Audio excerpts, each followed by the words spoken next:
I lost the baby, and my husband called it my fault when we met again at his wedding. The first thing I remember about that day was the rain.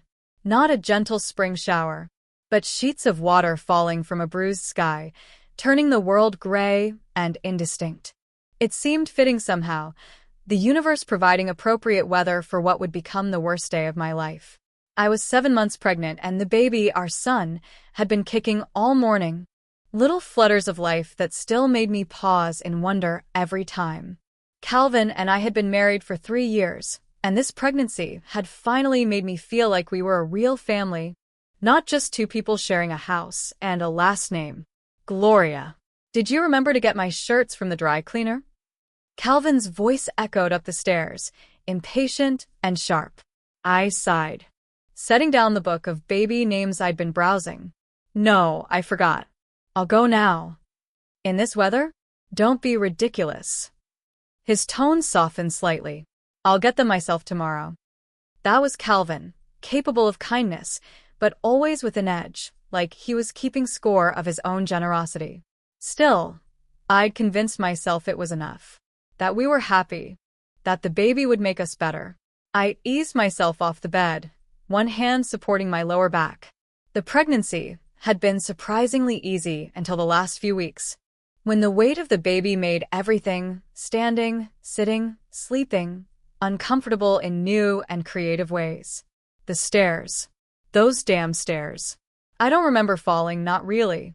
Just a moment of weightlessness, a crack of pain, and then nothing.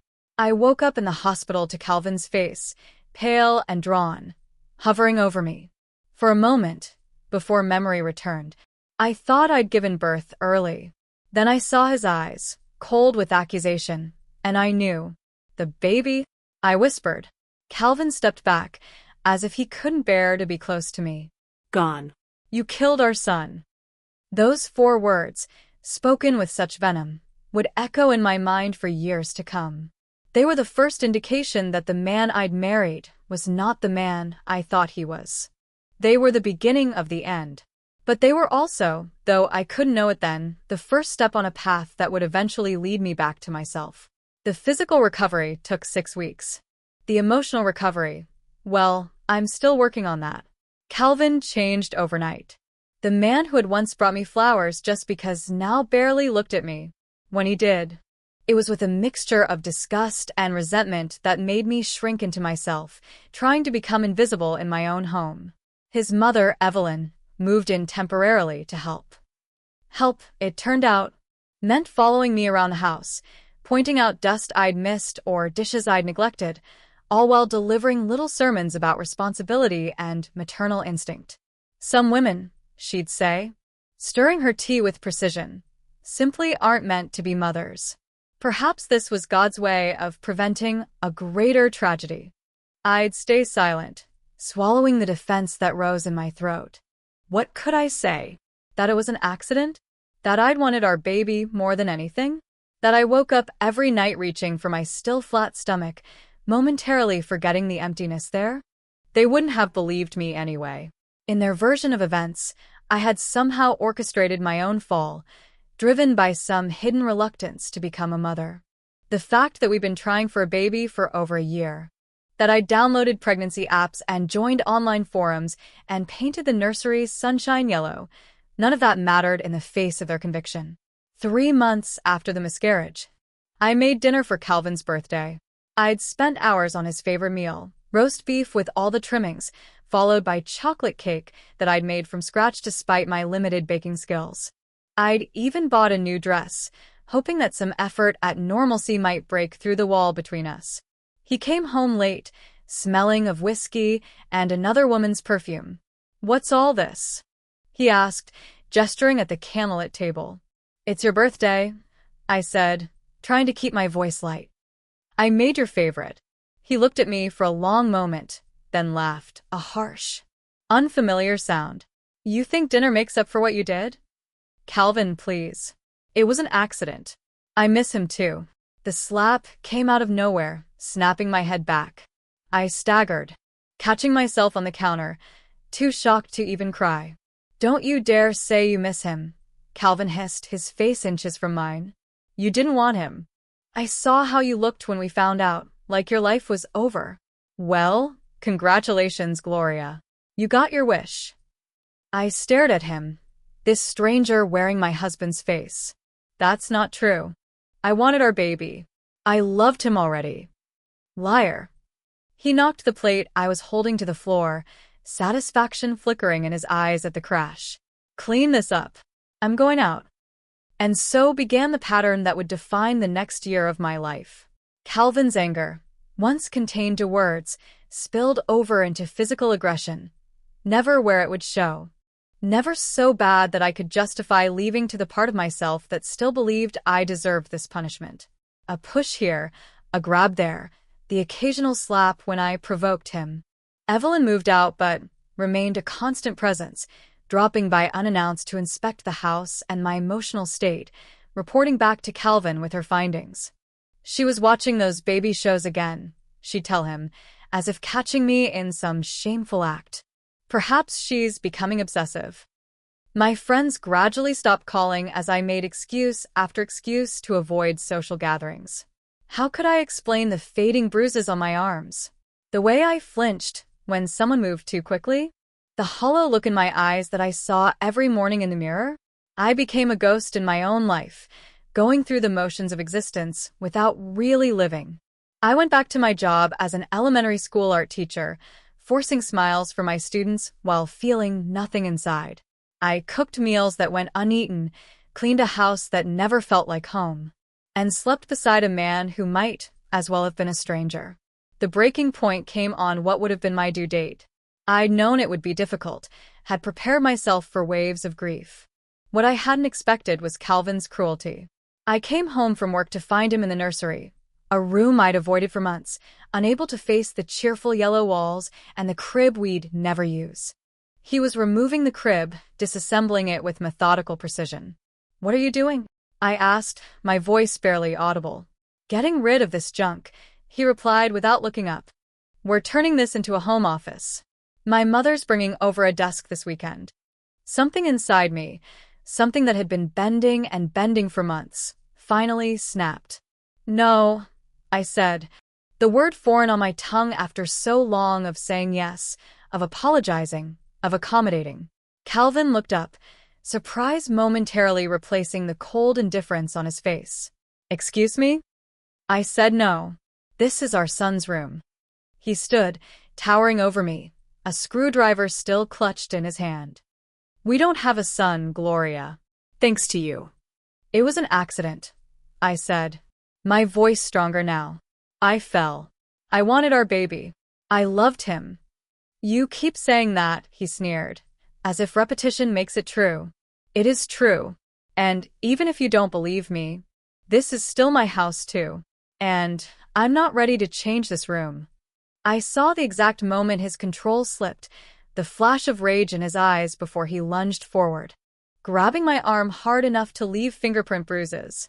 "Your house," he hissed. "My name is on the mortgage. My money pays the bills. You're here on my tolerance, which is wearing extremely thin." He twisted my arm, making me gasp with pain. "I've put up with your moping and your pathetic attempts to play the victim, but I'm done.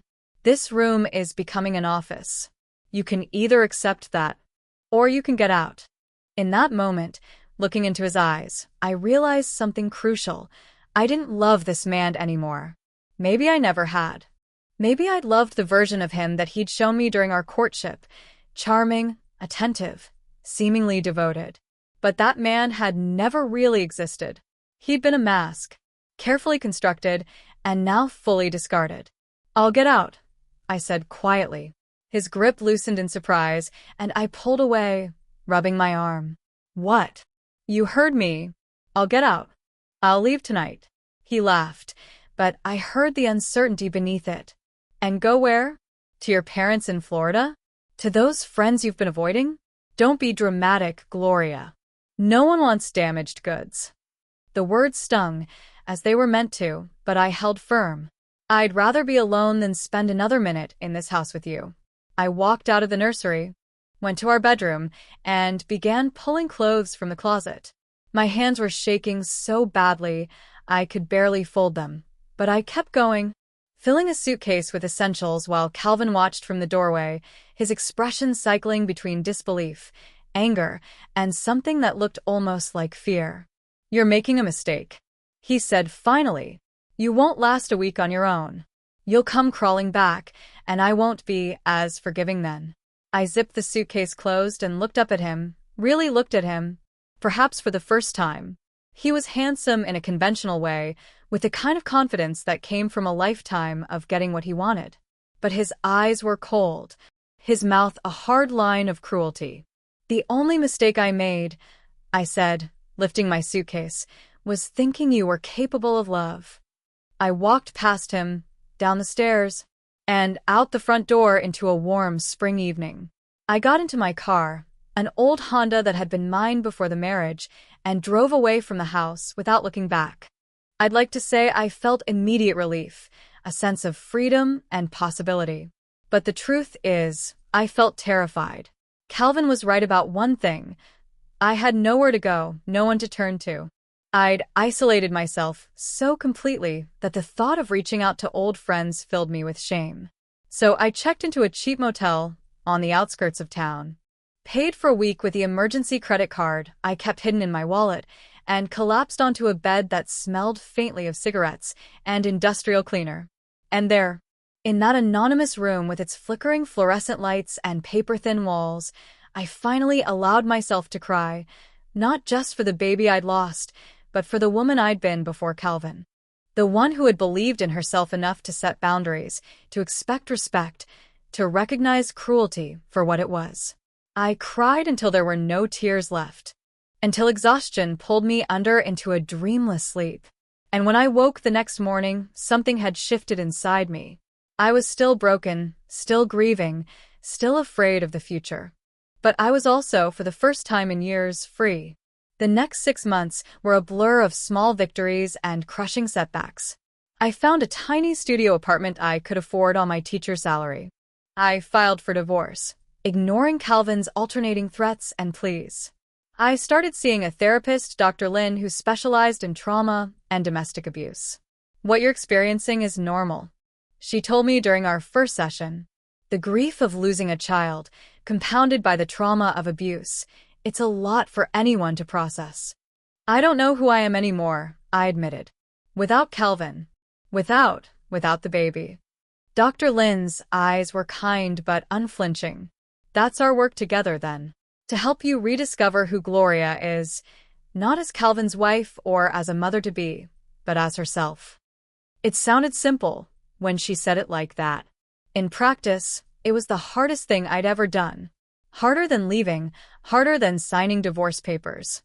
Harder than boxing up the few baby items I'd managed to take with me and storing them in the back of my closet.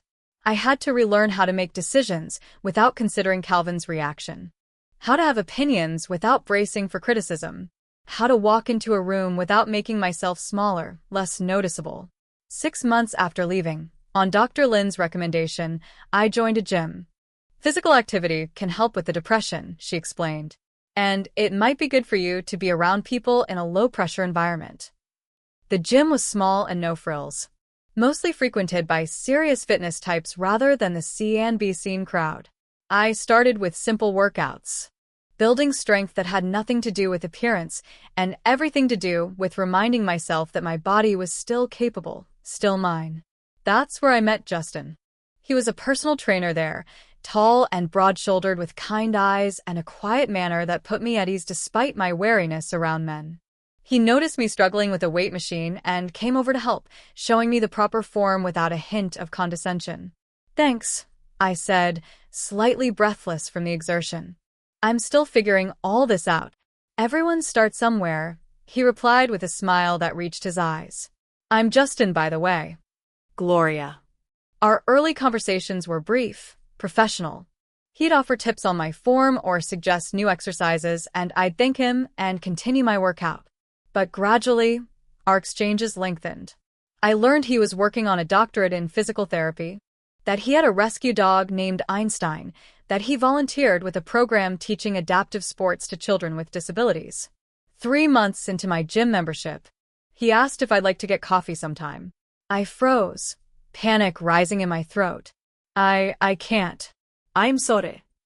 He nodded, taking the rejection with grace. No problem. Offer stands if you change your mind. I practically ran out of the gym that day, my heart racing with a mixture of attraction and terror. That night, I called Dr. Lin for an emergency session. I'm not ready, I told her, pacing her office. The divorce isn't even final yet. And after Calvin, I don't trust my judgment anymore. That's understandable, she said. But Gloria, coffee isn't a commitment. It's just coffee. What if he's like Calvin? What if he seems wonderful at first and then? What if he's not? She countered gently. Part of healing is learning to trust yourself again, including your ability to recognize red flags that you might have overlooked before. I thought about Justin, his patience, his respectful distance, the way he spoke to everyone at the gym with the same consideration, from the elderly man who came in for light resistance training to the bodybuilders hogging the free weights. I'm scared. I admitted. Of course you are. But fear doesn't have to make your decisions for you. The next day, I approached Justin between his training sessions. Is that coffee offer still open? His smile was like sunshine breaking through clouds. Absolutely. A coffee led to walks in the park with Einstein, who took an immediate liking to me, pressing his golden retriever body against my legs whenever I sat down. Walks led to dinners, to movies, to long conversations where I gradually shared pieces of my past, the miscarriage, Calvin's abuse, my escape. Justin listened without judgment, his only reaction a tightening of his jaw when I described some of Calvin's cruelty. I'm so sorry you went through that, he said simply. Thank you for trusting me with your story. 6 months into our relationship, my divorce was finalized.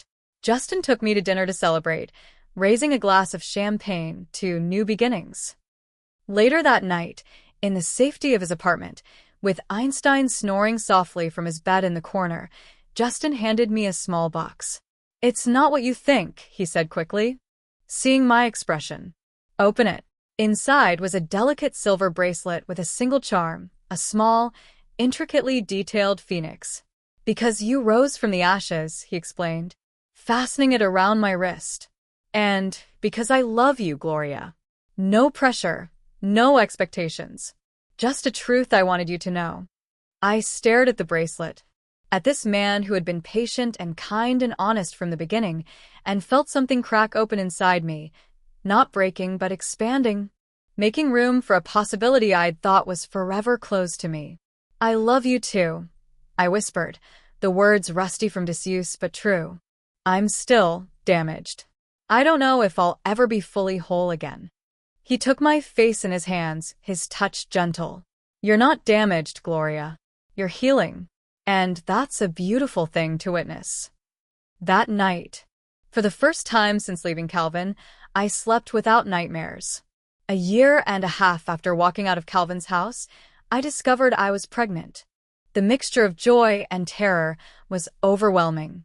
Justin was ecstatic, but careful to follow my emotional lead, understanding that this pregnancy would be shadowed by the loss of my first. Whatever you need, he promised. We'll take this one day at a time. I wanted the baby, our baby, with a fierceness that surprised me. But the fear was equally strong. What if something happened again? What if my body betrayed me a second time? Dr. Lin helped me work through the anxiety, teaching me grounding techniques for when the panic threatened to overwhelm me. Justin came to every appointment, holding my hand through ultrasounds, asking thoughtful questions about each stage of development. And somehow, despite the fear, despite the memories, I began to hope. 4 months into the pregnancy, when we knew we were having a little girl, an invitation arrived in the mail. Cream-colored envelope, elegant calligraphy. Addressed to me at my old address and forwarded to my new one. Calvin was getting married. I stared at the invitation, my hands trembling slightly. His fiancée's name was Bethany Prescott, daughter of the mayor, from a family nearly as wealthy and socially connected as Calvin's own. The wedding was to be the social event of the season, held at the Grand Hall of the Historical Society. Why would he invite me?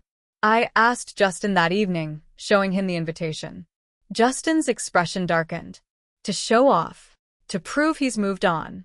To make you feel small. I knew he was right. This wasn't an olive branch. It was a power play, a chance for Calvin to parade his perfect new life in front of me, to remind me of everything I'd lost. Or thought I'd lost.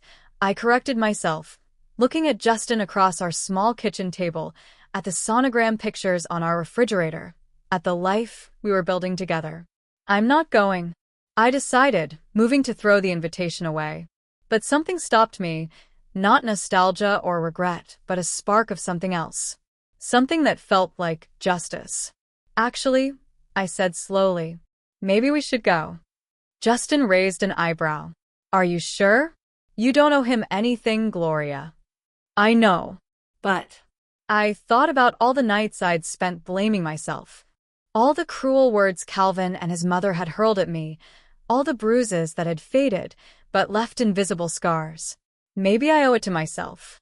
Over the next few weeks, a plan took shape, not so much a plan for revenge as a plan for truth. For closure. For finally putting to rest the ghost of guilt that still sometimes visited me in quiet moments. The day of the wedding arrived bright and clear, the kind of perfect spring day that photographers dream about. I wore a simple navy dress that complemented my now visible pregnancy rather than trying to hide it. Justin, handsome in a charcoal suit, kept a protective arm around me as we entered the historical society. We slipped into seats at the back just as the ceremony was about to begin. I saw Calvin at the altar, looking exactly as he had when we'd married, polished, confident, the golden boy who could do no wrong. His mother sat in the front row, dabbing at her eyes with a lace handkerchief. The bride was lovely, younger than me by a few years, with the kind of polished beauty that came from a lifetime of privilege and the best cosmetic treatments money could buy. She floated down the aisle on her father's arm, radiant with happiness and completely unaware of what her future husband was capable of. As they exchanged vows, I felt strangely detached, as if watching a movie about strangers. This man, promising to love and cherish in sickness and in health, had abandoned me at my lowest point, had blamed me for a tragedy, had raised his hand to me in anger. Would he do the same to Bethany if she failed to live up to his expectations? Or had I been special, singled out for cruelty in a way no other woman would be? The ceremony concluded. The bride and groom walked back down the aisle, and the guests moved toward the reception hall. Calvin hadn't noticed me yet, too caught up in his moment of triumph to scan the back rows. Justin squeezed my hand. Still sure about this? I nodded, smoothing my dress over my baby bump. Absolutely. The reception was in full swing when we entered, champagne flowing, elegant hors d'oeuvres circulating on silver trays, a string quartet playing quietly in the corner. I spotted Evelyn first, holding court among a group of older women, likely describing her son's perfect match in glowing terms. Then Calvin saw me. I watched recognition dawn on his face, followed by shock, anger, and finally a tight smile that didn't reach his eyes. He whispered something to Bethany, then made his way toward us, stopping to accept congratulations along the way. Gloria, he said when he reached us, his voice pitched low to avoid attracting attention. This is unexpected. I was invited, I replied, matching his tone. Congratulations. Bethany seems lovely. His eyes flickered to my stomach, then to Justin. I see you've moved on as well. This is Justin, I said. My fiancé. Calvin's smile grew more strained. How nice for you. If you'll excuse me, I should get back to my wife. He emphasized the last word, a little twist of the knife. I placed a hand on his arm, stopping him. Actually, Calvin, I was hoping for a moment of your time. For closure, if nothing else. He glanced around, clearly calculating the social cost of making a scene. Fine. 5 minutes. We moved to a relatively quiet corner of the reception hall. Justin staying close but giving us enough space for a private conversation. You look well, Calvin said, his eyes hard despite the pleasantry. Pregnancy suits you this time around. The dig was deliberate, designed to wound. I took a deep breath, centering myself. I didn't come here to fight, Calvin. I came to say something I should have said a long time ago. And what's that? He asked, impatience evident in his tone. It wasn't my fault. He blinked, momentarily thrown off script. What? The miscarriage. It wasn't my fault. It was an accident, a terrible, tragic accident that I mourned every day, that I still mourn. His expression hardened. If that's all you came to say. It's not, I continued, my voice steady despite the rapid beating of my heart. I also came to say that what you did afterward, the blame, the cruelty, the physical abuse, that wasn't my fault either. That was your choice. Your failure as a husband and as a human being. Color rose in his cheeks. You need to leave. Now. In a minute. There's one more thing. I looked directly into his eyes. The same eyes that had once held such power over me. I forgive you. He recoiled as if I'd slapped him. What? Not for your sake, I clarified. For mine. Because carrying this anger and pain has been exhausting, and I'm ready to let it go. I'm ready to be happy. I saw something flicker in his expression, confusion perhaps, or the faintest hint of shame. But it was quickly replaced by his usual mask of control. Are you finished? He asked coldly. Almost. I reached into my purse and pulled out an envelope. This is for Bethany. A wedding gift, of sorts. He snatched the envelope from my hand. What is this? Some kind of threat. Not a threat. Just information she deserves to have before she builds a life with you. Copies of police reports I filed after leaving, photographs of bruises, medical records documenting the miscarriage. I kept my voice calm, matter of fact. The truth, Calvin. Something you've never been particularly fond of. The color drained from his face. You wouldn't. I already have, I said simply. That's just a copy. The original was delivered to her parents' home this morning. His control finally slipped, rage transforming his handsome features into something ugly and familiar. You vindictive bitch. You think anyone will believe you? You're nothing but, what, Calvin? The voice came from behind him, and we both turned to see Bethany standing there. Her wedding gown a stark contrast to the coldness in her eyes. Beside her stood her father, the mayor, his expression thunderous. Bethany, Calvin said, recovering quickly. This isn't what it looks like. Gloria is unstable. She's making wild accusations because she's jealous. Stop talking, Bethany interrupted, her voice low but deadly serious. My father received your little package this morning, Gloria. We were going to confront Calvin after the honeymoon, but since you're here, she turned to her new husband, her expression a mixture of disgust and disappointment. Is it true? Did you abuse her? Blame her for losing your baby? Calvin looked from Bethany to her father, to the growing circle of guests who had noticed the tension and drawn closer, including Evelyn, who pushed her way to the front with an expression of alarm. Of course not, he scoffed. But his eyes darted around, looking for an escape route. Gloria was unstable after the miscarriage. Delusional. She needed help. The photographs of her injuries look quite real. The mayor interrupted, his voice carrying in the now quiet reception hall, as do the medical reports and police statements. Evelyn stepped forward, her face flushed with anger. This is outrageous. How dare you ambush my son at his wedding with these vicious lies? I turned to her, surprising myself with how calm I felt. They're not lies, Evelyn. You know that. You were there for some of it, encouraging him, blaming me for an accident that broke my heart. The murmurs from the crowd grew louder. I saw recognition in some faces, people who had known us as a couple who had perhaps noticed the changes in me, the withdrawn behavior, the long sleeves in summer. I think, Bethany said, removing her wedding ring with deliberate slowness, that this marriage was a mistake. She turned to her father. Daddy, I want an annulment. Immediately. Calvin's composure finally shattered. You can't do this.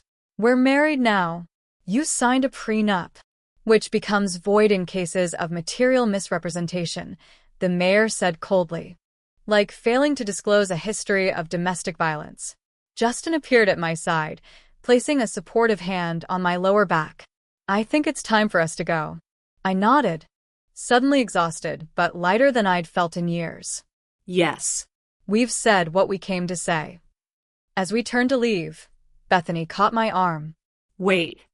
I tensed instinctively before reminding myself that danger wasn't lurking behind every unexpected touch anymore. Thank you, she said simply, her eyes bright with unshed tears.